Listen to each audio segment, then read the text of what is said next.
خدا کا شکر ادا کرتے ہیں کہ ایک اور دن ہمیں ملا تاکہ ہم ان کا ذکر کر سکیں جن کا ذکر در حقیقت ذکر الہی ہے۔ یہ مجالس کا سلسلہ ہم نے شروع نہیں کیا ہے، در حقیقت ہم نے وہ تسلسل کو آگے بڑھایا ہے جو خود ائمہ اور ان کے اصحاب سے ملا ہے۔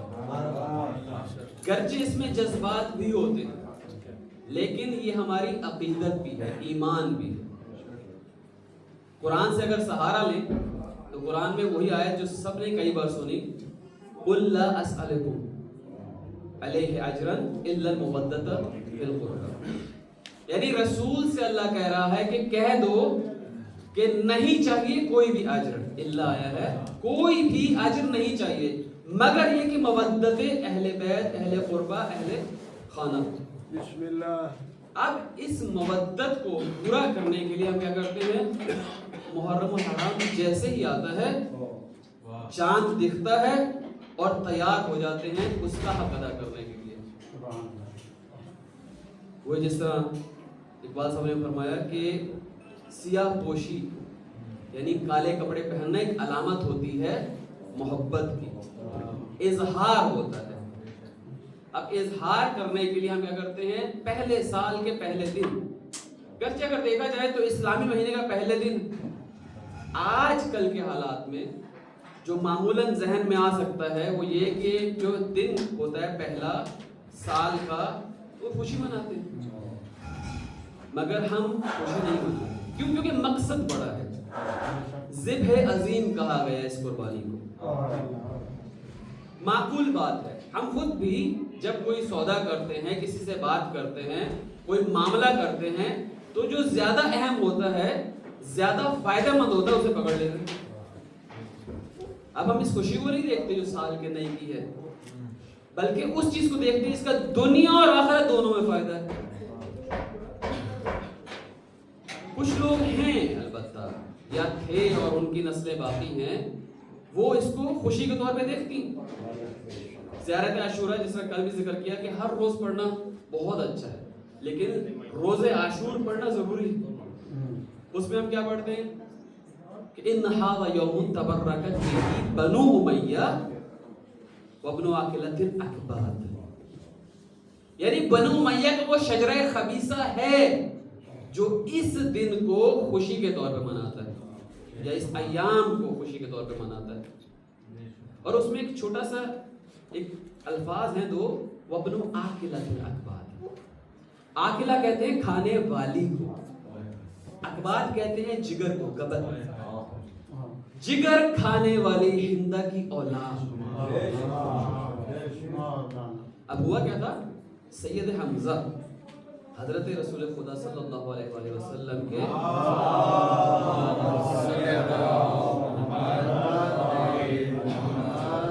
جنگ احد میں ان کے چچا وہ جنگ پہ جاتے ہیں، یہ اپنے غلام کے ذریعے سے، کہ دو بدو جنگ اگر بنی ہاشم سے ہو تو سوال ہی پیدا نہیں ہوتا کہ ان پہ غالب ہو جائے۔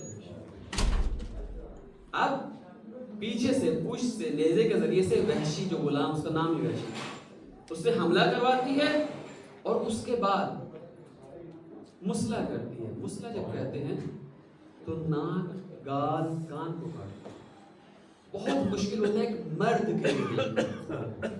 اور پھر اس ہندا نے اگر سینہ چاک کر کے جگر کچا چبایا ہو تو ان کی بہن صفیہ نے جب پوچھا، مولا علی اور صفیہ کے بیٹے، بیوی صفیہ کے بیٹے زبیر، ان سے پوچھا تم لوگ آ گئے، میرا بھائی حمزہ کہاں ہے؟ اب وہ بتا نہیں پائے، وہ رسول خدا کے پاس گئے۔ رسول نے دیکھا کہ اگر اس صفیہ نے حالت دیکھ لی حمزہ کی تو شاید جان سے چلے جائے۔ اعجاز نبوت سے ان کے قلب کو تقویت دی ہے، اور انا للہ و انا الیہ راجعون پڑھ کر خود گریا کرو۔ یہ وہ شجرہ خبیثہ ہے جو خوشی منا سکتا ہے کیونکہ انہوں نے ظلم کی بنیاد رکھی۔ یا اسی طریقے سے آل مروان اور آل زیاد کا ذکر، یہ جو آل کا لفظ ہے، اب معمولاً ہم کیا کہتے ہیں؟ ہم کہتے ہیں آل یعنی وہی اولاد، لیکن ایک لفظ بعض اوقات 2، 3، 4 معنوں میں بھی استعمال ہوتا ہے۔ اب یہ جو آل کا لفظ ہے یہ صرف اولاد کے معنوں میں نہیں ہے، بلکہ قرآن میں اگر دیکھیں تو خود قرآن میں کیا کہتے ہیں؟ اللہ کہتا ہے وَلَقَدْ أَنْجَاكُمْ مِنْ آلِ فِرْعَوْنَ، یعنی ہم نے تمہیں نجات دی آل فرعون سے. اب بنی اسرائیل کو اگر ہم پورا دیکھیں تو وہ صرف فرعون کی اولاد کے قبضے میں نہیں تھی، وہ پورا سسٹم تھا، ایک حکومت تھی. بس جو لوگ بھی ان لوگوں کے ساتھ ملے ہوئے ہیں، ان کے کاموں میں شامل ہیں، تائید کرتے ہیں، انہوں نے بیعت کی ہوئی ہے، تو وہ سارے کے سارے آل میں شامل ہوتے ہیں. یہ لوگ ہیں جو خوش ہوتے ہیں. اب جو سرنامہ کلام میں آیت پڑھی ان الذین یبایعونک، اے رسول جو بھی تجھ سے بیعت کرتے ہیں، یبایعون اللہ، کہ وہ اصل میں خدا سے بیعت کرتے ہیں. بس رسول کی بیعت کیا ہو گئی؟ خدا کی بیعت. اور اگر رسول فرما دے من کنت مولاہ فہذا علی المولا، تو جو بھی علی کی بیعت کرے گا وہ رسول کی بیعت کرے گا.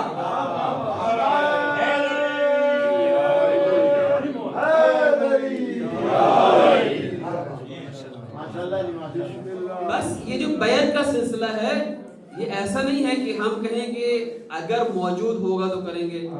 اب دیکھیں عام طور پہ ذہن میں کیا آتا ہے کہ بیعت یعنی ہاتھ پہ ہاتھ رکھا اور بیعت ہو گئی. اب اگر دیکھیں تو مولوی متقیان موجود نہیں،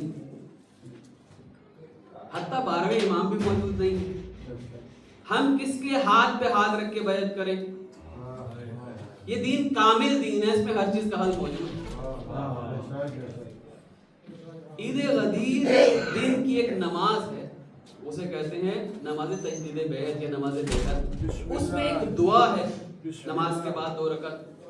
اس میں باقاعدہ ہم کیا کہتے ہیں کہ یا اللہ تیرا شکر ہے کہ تو نے اس تجدید بیعت کا ہمیں توفیق دی. یعنی اب ہاتھ پہ ہاتھ رکھنا ضروری نہیں، ارادہ اور دل. حتیٰ جو ہر روز نماز، ہر روز امام زمانہ علیہ السلام کے لیے دعا پڑھتے ہیں، اس میں بھی باقاعدہ ہم یہی کہتے ہیں اللہم انا اجدد لہ فی صبیحۃ یومی ھذا، یعنی میں ہر روز اپنے امام سے بیعت کر سکتا ہوں ان کے ہاتھ پہ ہاتھ رکھے بغیر. صرف وہ دعائیں عہد پڑھنی ہوتی ہے. اور نہ صرف یہ کہ آج کے دن بلکہ ساری عمر کے. صلوات پڑھی محمد علیہ.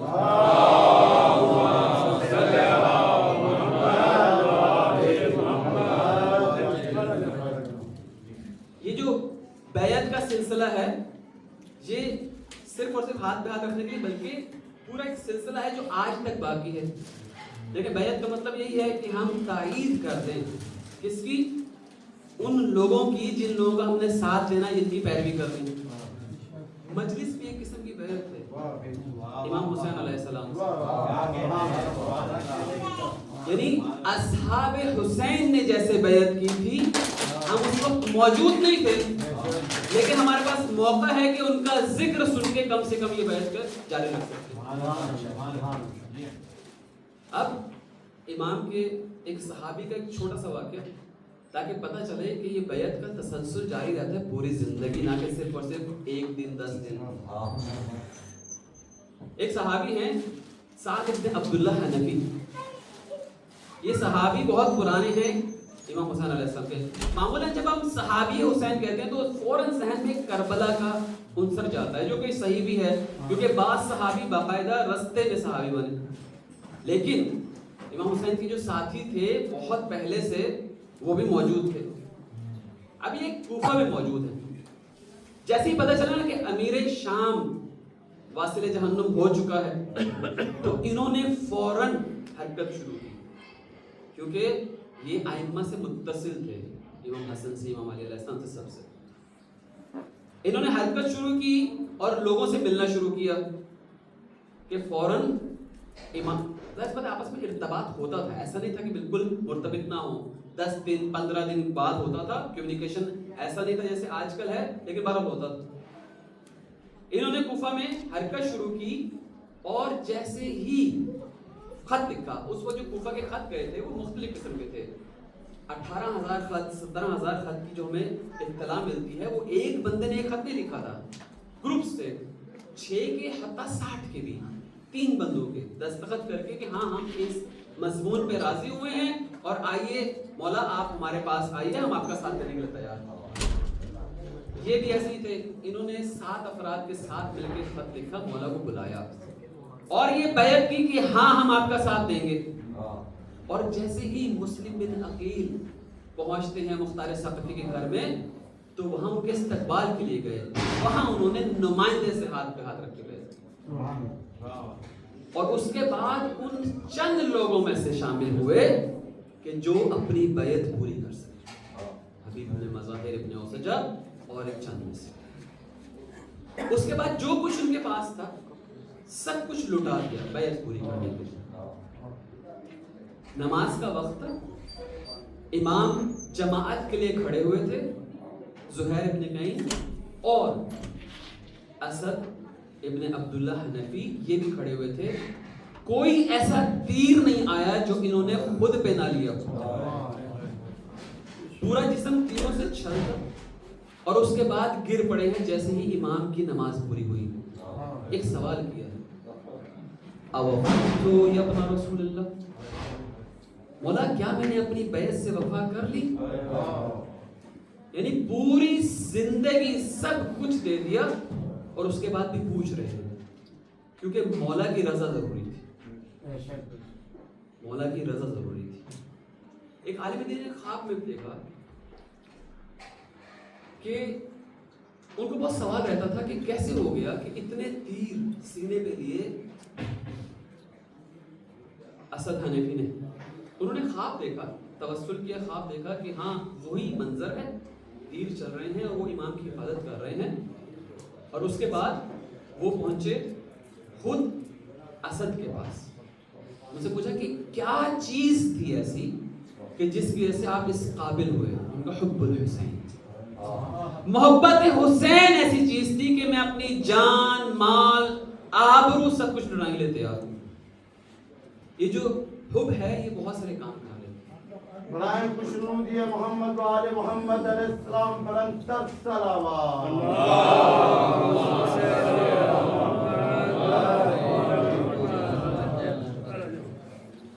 محبت کا عالم ایسا ہوتا ہے کہ یہ رسول کی عنایت کا بھی مرکز ہوتا ہے۔ اہل بیت سے اگر ہم نے وہ حاصل کی ہو، جیسے ہم نے کہا کہ مودت قربہ رسول کے اجر رسالت ہے۔ ایک دفعہ رسول اپنے کچھ صحابیوں کے ساتھ بیٹھے ہوئے تھے تو اتنے میں ایک جنازہ لے کے کچھ جو لوگ جا رہے تھے، تو رسول کو امام نے بتایا، مولا متقیان نے، کہ جو جنازہ ہے یہ ریا ابن نجار کا ہے، بنی نجار کے ایک شخص ہے جو غلام ہے در حقیقت، لیکن بنی نجار سے تعلق ہے۔ مولا نے یعنی رسول خدا نے اسے بلا لیا، اس نے کہا کہ ابھی قبرستان نہیں لے کے جاؤ، میں خود اس کو جنازہ پڑھوں گا۔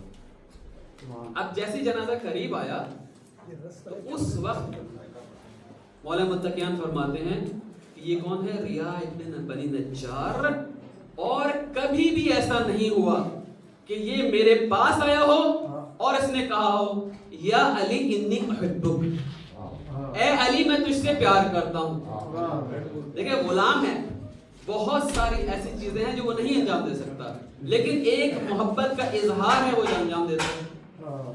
وہ اظہار جو اس نے کیا، رسول اللہ نے کہا ٹھیک ہے، میں اس کا نہ صرف جنازہ پڑھاؤں گا بلکہ اپنا ایک کرتا دیا جو اس کے کفن میں رکھا گیا۔ اس کے بعد اعلان کیا کہ اس علی کے محب کے جنازے میں 1,00,000 فرشتے شامل ہوئے۔ پھر جب قبر میں اتارا گیا تو کچھ دیر سرہانے کھڑے رہے، اور سرہانے کھڑے ہونے کے بعد لوگوں نے وجہ پوچھی اتنی دیر سرہانے کیوں کھڑے ہوئے؟ معمولاً سر کو دفن کرنے کے بعد چلے جایا کرتے ہیں۔ تو رسول نے فرمایا کہ اس کے سرہانے حوریں آئی تھی، اس لیے کہ اس نے کسی کی ناموس کی طرف کبھی نگاہ نہیں کی۔ اور اس کے بعد امام کی طرف مخاطب ہو کر فرماتے ہیں کہ یا علی صرف اور صرف یہ تیری محبت کے تحفے ہے۔ اب ہمارا محبت کرنے کے بہت سارے مختلف انداز ہو سکتے ہیں۔ ہم تو ماشاءاللہ آپ لوگ ایسے معاشرے میں رہ رہے ہیں کہ آپ نے مختلف انداز دیکھے ہوں گے. اگر امام حسین علیہ السلام کی مثال لے لیں، وہ یہاں پہ ترکی کی مجالس ہوگی بعد میں، یہ ترکی والوں کا انداز نسبتاً مختلف ہے ہم سے. محبت کا اظہار کرتے ہیں، انداز مختلف ہے. عربیوں کا انداز مختلف ہے. یہ انداز الگ الگ ہوتے ہیں لیکن اصل ہوتی ہے محبت اہل بیت. اگر کوئی شخص انداز پہ اعتراض کرے تو قطعاً اس کا مطلب یہ نہیں ہوتا کہ محبت کرنے پہ اعتراض کر رہا ہے. انداز پہ اعتراض ہو سکتا ہے، محبت سے کوئی اعتراض نہیں کرتا. صلوات پڑھی محمد والے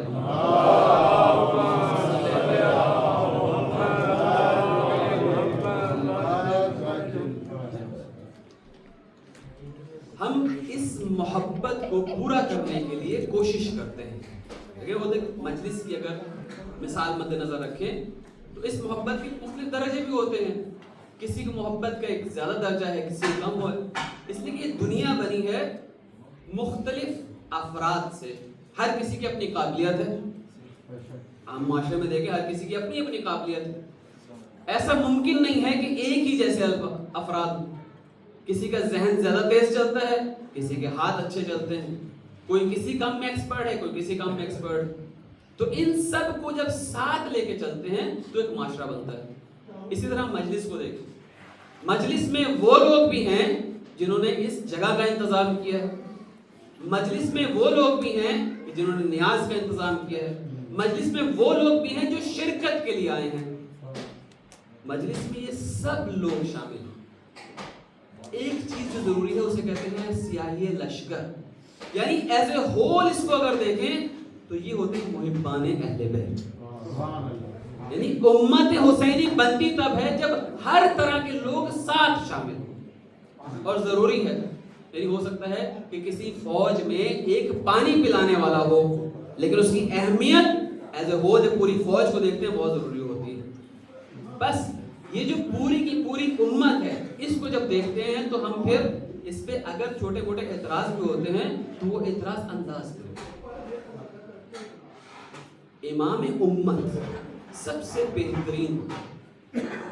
ہم میں جتنی بھی کوالٹیز ہوں، ہم کتنی بھی اچھی مجالس کریں، عزا کریں، ماتم کریں، تقریر کریں، خطاب کریں، لیکن اصل امام امت ہوتا ہے.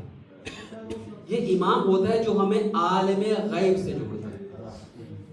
یعنی ہم ان مجالس میں ذکر الہی کی غرض سے آئے ہیں. اب یہ ذکر الہی سے جوڑنے والے کون ہیں؟ خود امام. جب خود امام ہیں تو وہ اس مقام پہ فائز ہیں کہ ایک رات میں مرضی خدا خرید سکتے. رسول خدا کی جب ہجرت کا موقع تھا تو ابو جہل، جس کو اصل میں ابو حکم کہتے تھے اسلام سے پہلے، کیوں؟ اس لیے کہ جو گریک میتھولوجی تھا اس کا ماہر تھا اور کہتا تھا کہ میرے پاس حکمت ہے، یونانی حکمت. لوگ اسے ابو حکم کہتے تھے. رسول نے آگے اس کو کہا نہیں، ابو جہل ہے، اسلام کے مقابلے میں یہ جہالت ہے. ابو جہل نے تمام قبیلوں کے ایک ایک شخص کو اکٹھا کیا. اکٹھا کرنے کے بعد ان سے کہا کہ اب محمد کا قتل ہونا چاہیے. لیکن رسول کو اللہ نے بچانا تھا ہجرت کرنے کو. اب بستر رسول پہ جب مولا علی لیٹے ہیں اپنا سب کچھ قربان کر کے، تو اللہ نے ان کو مرضی دے دی ہے. لیکن اس مرضی کو امام نے کبھی بھی اپنے فائدے کے لیے استعمال نہیں. دیکھیں، جو کی سوکھی روٹی کھائی ہے، جو کچھ کمایا ہے، جو کچھ، وہ سب کا سب راہ خدا میں دے دیا. اب ایک سوال جو ذہن میں پیدا ہوتا ہے کہ کیا ہم مولا جیسی سوکھی روٹی کھانا شروع کرتے ہیں؟ نہیں، اسلام میں کبھی ایسا نہیں. اسلام میں ہر چیز اپنی بساط کے مطابق ہے. دنیا کی ہر چیز سے جو حلال ہے اس سے استفادہ کرنا، اس کا استعمال کرنے کی اجازت ہے. اجازت کس چیز کی نہیں ہے؟ اس چیز سے محبت کرنے کی. دنیا سے محبت کرنے کی تنبیہ ہوئی. اب امام یہ کام کیوں کرتے ہیں وہ خود بتاتے ہیں. عثمان بن حنیف جو بصرہ کے گورنر ہیں ان کو خط میں لکھتے ہیں، دیکھو عثمان بن حنیف، اے ابن حنیف، میں اگر چاہوں تو شہد کے مٹھاس سے اور گوشت کی تراوٹ سے لطف اندوز ہو سکتا ہوں، لیکن میری حجاز کی حکومت 3000 کلومیٹر تھی، یعنی پورا رقبہ جو تھا 3000 کلومیٹر تھا، مدینہ سے ادھر ادھر گیا، اتنی بڑی حکومت، کئی ہزار کئی لاکھ افراد کی صورت ہے۔ مجھے گوارا نہیں ہے کہ میرے ہوتے ہوئے میری حکومت میں کوئی شخص بھوکا رہ جائے اور میں پیٹ بھر کے بس یہ جو امام ہیں ان کو اعلیٰ درجے پہ رہنا ہوتا ہے، لیکن نچلے درجے پہ رہنا ہوتا ہے۔ تکبر کسی بھی صورت قبول نہیں ہوتا، یعنی ہمارا دین ایسا دین ہے کہ تکبر کسی صورت قبول نہیں ہوتا۔ گرچہ یہاں منبر پہ ہمیں بٹھاتے ہیں تاکہ سب لوگوں کو دیکھ سکیں، لیکن اگر امام جماعت کو دیکھیں، امام جماعت کا ہمیشہ نیچے ہوتا ہے، سنیوں کا ایسا نہیں، شیعوں کے ہاں کیونکہ اتنی بڑی جماعت کو لیڈ کر رہا ہے، خدا نہ خاصہ تکبر نہ آ جائے اس لیے ان کو نیچے بٹھایا جاتا ہے، تھوڑا سا نیچے رکھا جاتا ہے۔ اگر مأموم کسی بھی صورت اونچا ہے تو مأموم کی جماعت اشکال ہے، وہ جماعت کے ساتھ نہیں پڑھ سکتا، اس لیے ضروری ہے امام جماعت اگر اونچا ہو اور مأموم نیچے ہو تو وہ جماعت صحیح نہیں ہوتی۔ ہمیشہ جو امام جماعت ہوتا ہے وہ نیچے ہوگا، مأموم بے شک ساتھ ہو یا پھر اوپر ہو تو ہو سکتا ہے۔ صلوات پڑھیے محمد والے۔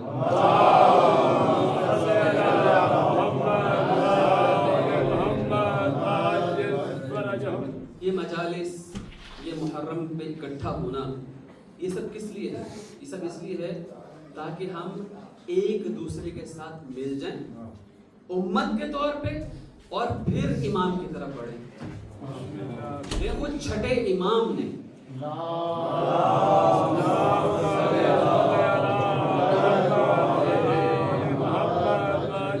ہمیں ان مجالس کا مقصد بتایا، جو شروع میں کہا کہ یہ مجالس اصل میں تسلسل ہے اور ہم اس تسلسل کو آگے بڑھا رہے ہیں۔ ہم بانی مجالس نہیں ہیں بلکہ امام بانی مجالس ہیں، ہم صرف اس تسلسل کو آگے بڑھا رہے ہیں۔ جو بھی عنوان آتا ہے وہ نسبی ہے، حقیقی نہیں۔ اب وہ کہتے ہیں خود جتنے بھی شیعہ ہیں ان سب سے کہتے ہیں تظاہروا وتلاقوا وتذاکروا امرا واحجوه، یعنی زیارت کرو ایک دوسرے کی۔ تظاہروا اگر کہتے ہیں نا تظاہروا تو اس کا مطلب ہوتا ہے زیارت کر لو کسی کی۔ تظاہروا یعنی دونوں طرف جتنے بھی مومنین ہیں ایک دوسرے کی زیارت کریں، بسم اللہ، ایک دوسرے سے ملاقات کریں بسم اللہ، اور تذکر دیں، یاد کریں ہمارے امر کو اور اس کو زندہ کریں۔ اب اس مجلس کو دیکھیں، یہاں ہم اگر کسی کو نہیں جانتے تو کم سے کم زیارت ہوتی ہے، بسم اللہ، ایک دوسرے کی زیارت تو ہو جاتی ہے نا، اور اس کے بعد جن کو جانتے ہیں اس سے ملاقات ہو جاتی ہے۔ ملاقات یعنی حال احوال پوچھنا، بات چیت کرنا، اور اس کے بعد ہم آئے ہیں کس لیے؟ امر اہل بیت کو ذکر کرنے کے لیے۔ برائے خوشنودی مولا حسین علیہ السلام برنتر صلوات۔